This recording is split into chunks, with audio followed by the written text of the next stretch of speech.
because we've come from a bearish market, and what happens, takes liquidity and continues. It takes liquidity and it continues. Often it engineers liquidity.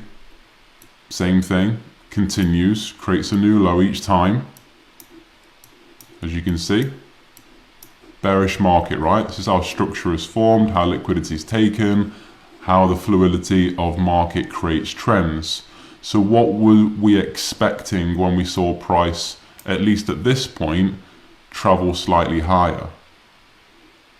So the anticipation is that it's likely, not 100% going to, because there's no certainty, there's no 100% in anything, right, in trading.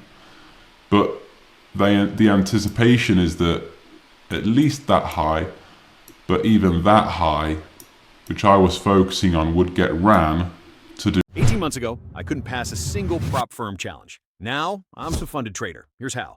Step 1, I got the Pips Gravity Mastermind trading plan. Link in bio. Step 2, I mastered market structure so I knew exactly when to buy and sell. Step 3, I learned liquidity traps and fair value gaps so I could trade with the banks, not against them. Step 4, I used their entry and trade management system to protect profits and grow my account. If you're tired of starting over, stop trading blind. Pips Gravity is your shortcut to funded trader status.